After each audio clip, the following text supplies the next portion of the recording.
Lectio Divina. Lectio Divina. Lectio Divina, une émission pour méditer, prier et vivre la parole de Dieu au quotidien. Lectio Divina. Lectio Divina. Le se flétrira, la fleur se fanera, mais la parole dit que jamais ne passera. Lectio Divina, notre moment favorable pour la lecture et la méditation de la Bible. Le temps de lecture priante, de méditation et de partage de la parole de Dieu. En ce deuxième dimanche de Pâques, fête de la miséricorde, l'Église Notre Mère nous propose la méditation tirée de l'Évangile de Saint Jean, chapitre 20, versets 19 à 31. L'Évangile de Jésus-Christ selon Saint Jean, chapitre 20, versets 19 à 31.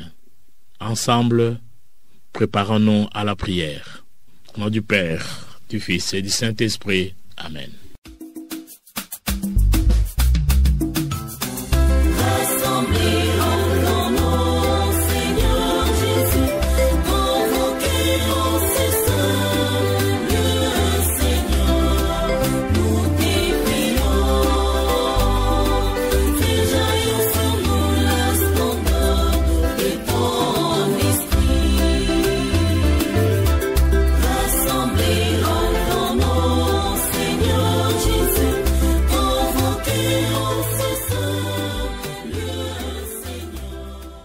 Nous voulons écouter la parole du Seigneur et nous vous invitons à l'attention, au calme et à l'ouverture de cœur. Écoutons. Évangile de Jésus-Christ selon Saint Jean au chapitre 20 du 19e au 31e verset. C'était après la mort de Jésus, le soir venu, en ce premier jour de la semaine, alors que les portes du lieu où se trouvaient les disciples étaient verrouillées par la crainte des Juifs, Jésus vint, et il était là au milieu d'eux. Il leur dit, « La paix soit avec vous. » Après cette parole, il leur montra ses mains et son côté. Les disciples furent remplis de joie en voyant le Seigneur. Jésus leur dit de nouveau, « La paix soit avec vous. De même que le Père m'a envoyé, moi aussi je vous envoie. » Ayant ainsi parlé, il souffla sur eux et il leur dit, « Recevez l'Esprit Saint. À qui vous remettrez ces péchés, ils seront remis. À qui vous maintiendrez ces péchés, ils seront maintenus. » Or, l'un des 12, Thomas, appelé Didyme, c'est-à-dire jumeau, n'était pas avec eux quand Jésus était venu. Les autres disciples lui disaient, « Nous avons vu le Seigneur. » Mais il leur déclara, « Si je ne vois pas dans ses mains la marque de clous, si je ne mets pas mon doigt dans la marque de clous, si je ne mets pas la main dans son côté, non, je ne croirai pas. » 8 jours plus tard, les disciples se trouvèrent de nouveau dans la maison et Thomas était avec eux. Jésus vint, alors que les portes étaient verrouillées, et il était là au milieu d'eux. Il dit, « La paix soit avec vous. » Puis il dit à Thomas, « Avance ton doigt ici et vois mes mains. Avance ta main et mets-la dans mon côté. Cesse d'être incrédule, sois croyant. » Alors Thomas lui dit, « Mon Seigneur et mon Dieu. » Jésus lui dit, « Parce que tu m'as vu, tu crois. Heureux ceux qui croient sans avoir vu. » Il y a encore beaucoup d'autres signes que Jésus a fait en présence des disciples et qui ne sont pas écrits dans ce livre. Mais ceux-là ont été écrits pour que vous croyiez que Jésus est le Christ, le Fils de Dieu, et pour qu'en croyant, vous ayez la vie en son nom. Acclamons la parole de Dieu. Louange à toi, Seigneur Jésus. Prenons un moment de silence pour méditer ce que nous venons d'écouter. Un moment de silence pour méditer notre texte de Jean 20, 19 à 31.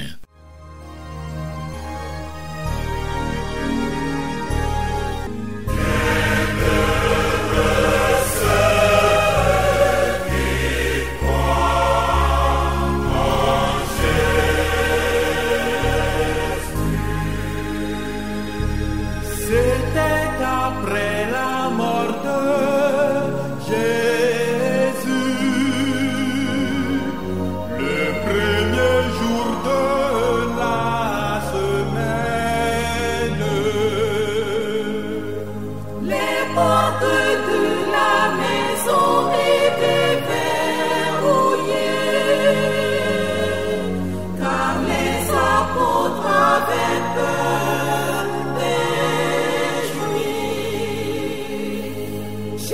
leva et il se tint au milieu d'eux. Et il leur dit, la paix soit avec vous. À présent, chers auditeurs, chères auditrices, c'est le moment de partage. Partage de ce qui a retenu notre attention, partage de ce qui nous a touchés. 3 versets m'ont interpellé. Puis il dit à Thomas, avance ton doigt ici et vois mes mains. Avance ta main et mets-la dans mon côté. Cesse d'être incrédule, sois croyant. Alors Thomas lui dit, mon Seigneur et mon Dieu. Jésus lui dit, parce que tu m'as vu, tu crois. Heureux ceux qui croient sans avoir vu. Et le verset qui m'a beaucoup touché dans cet évangile est celui-ci. Si je ne vois pas dans ses mains la marque de clou, si je ne mets pas mon doigt dans la marque de clou, si je ne mets pas la main dans son côté, non, je ne croirai pas. 2 paroles m'ont touché. Cesse d'être incrédule, sois croyant. Thomas lui dit, mon Seigneur et mon Dieu. À présent, chacun peut partager le message qu'il tire ou qu'il a tiré de notre méditation, de notre texte de Jean 20, 19 à 31. Nous célébrons le dimanche dit de la divine miséricorde qui est une règle de vie pour nous chrétiens. Il est dit dans Matthieu chapitre 5 verset 7, « Heureux les miséricordieux, ils obtiendront miséricorde. » Je viens de parcourir un chemin de 40 jours de prière, de privation, de repentance, de réconciliation avec mon Dieu et de partage avec mes frères qui m'a conduit à la foi, c'est-à-dire de voir ce que fait Jésus et d'entendre ce qu'il dit. Je me suis intéressé à ces versets parce qu'il en est de l'attitude de Thomas qui me réveille. En tant que disciple de Jésus, je dois croître dans ma foi. Après Pâques, je me pose la question de savoir qu'est-ce qui a changé dans ma vie depuis que j'ai cru que Jésus est ressuscité. Ce qui a changé dans ma vie de chrétienne, je crois en Jésus qui est mort et qui est ressuscité. J'ai espérance dans la résurrection parce qu'il m'a ouvert la porte.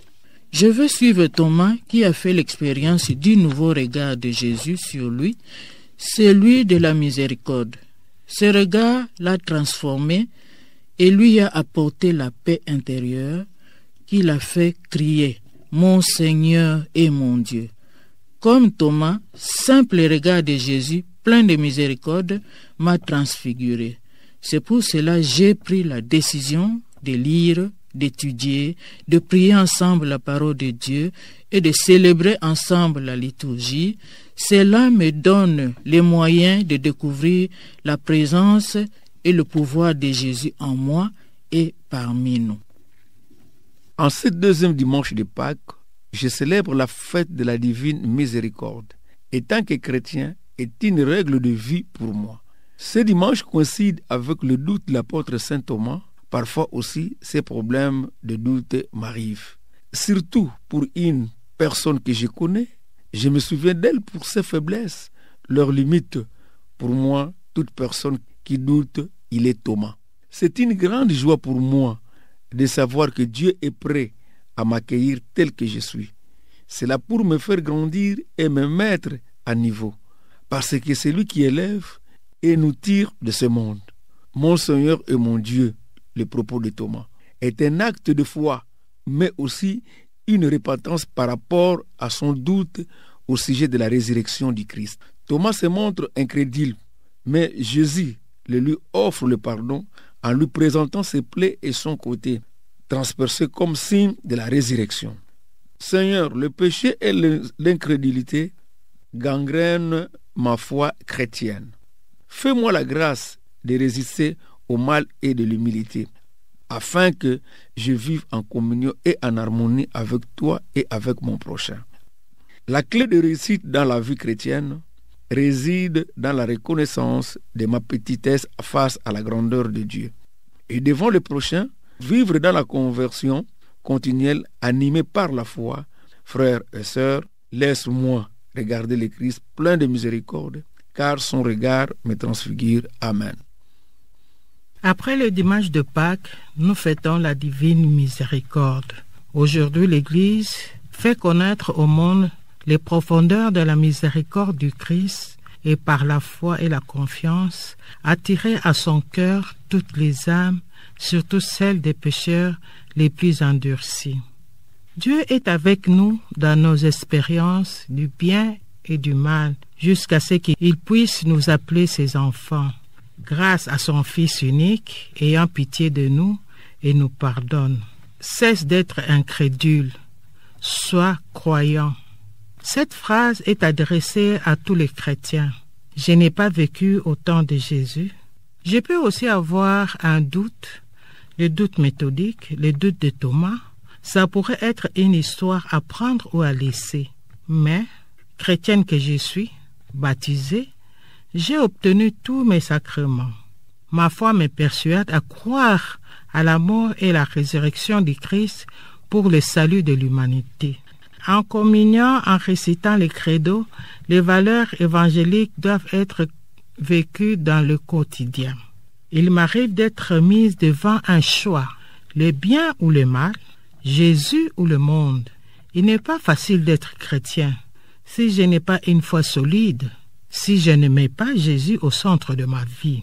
Quand je tombe, je dois avoir la force de me relever pour aller vers lui malgré mes péchés, pour demander pardon. Lui qui n'avait jamais péché est resté seul avec la femme adultère. Ainsi Thomas reconnaît sa faiblesse, son incrédulité, il confesse « Mon Seigneur et mon Dieu ». Cette phrase, qui est ma prière à l'Église pendant la messe lors de la consécration. Amen. Pour la 3e fois, dans cette joie pascale, le moment de notre engagement est là. Dieu nous a parlé. Qu'est-ce que nous pouvons lui donner comme réponse? Quelle est notre part d'engagement? Quelle est notre part de réaction au message reçu du Seigneur? Nous le faisons sous forme de la prière. Je confesse ma foi, l'acte de foi. Mon Dieu, je crois fermement tout ce que la Sainte Église catholique croit et enseigne, parce que c'est toi qui l'as dit et que tu as la vérité elle-même. Amen. Voici le jour que fut le Seigneur, qu'il soit pour nous jour de fête et de joie.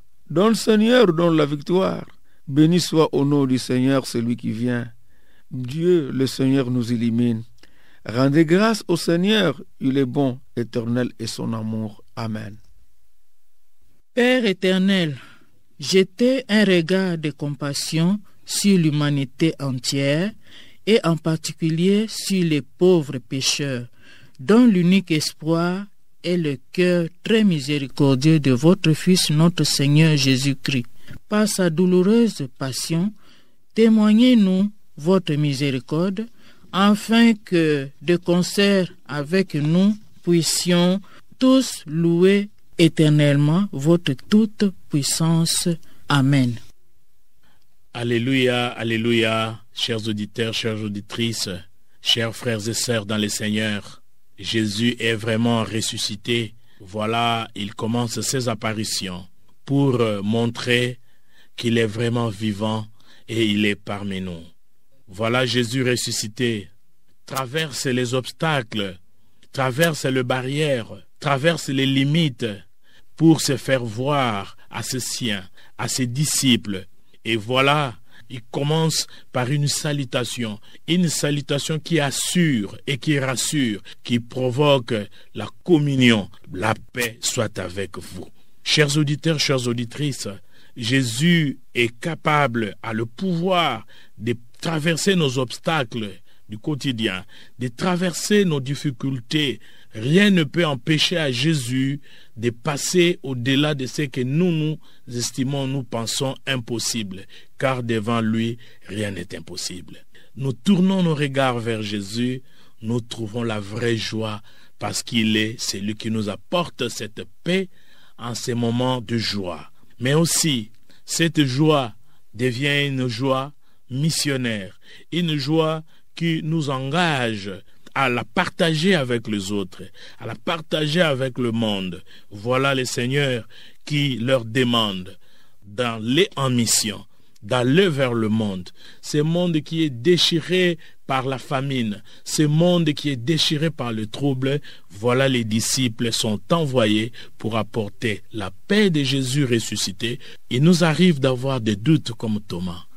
Gloire au Seigneur pour ce deuxième dimanche de Pâques, le dimanche de la divine miséricorde qui nous interpelle sur notre attitude vis-à-vis des autres. Ne pas juger les autres, ne pas condamner les autres, mais avoir ce cœur ouvert au pardon et à l'acceptation de tous. Ensemble, continuons à célébrer notre Pâques.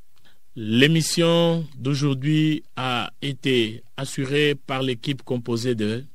Je m'appelle Maman Marie-Jeanne Malou Lepunzola, coopératrice paulinienne de la paroisse Marie Auxiliatrice Massina Abattoir. Papa Jérôme Louzolo, de la chapelle Saint-Paul 10e rue Lumétain industriel. C'est Maman Marie-Paul Cabessa, coopératrice paulinienne de la paroisse Saint-Michel à Bandal. Pour l'animation, nous avons Papa Paulin Zaboudi Tancel, animateur biblique Notre-Dame d'Afrique. Ensemble, célébrons notre Pâques.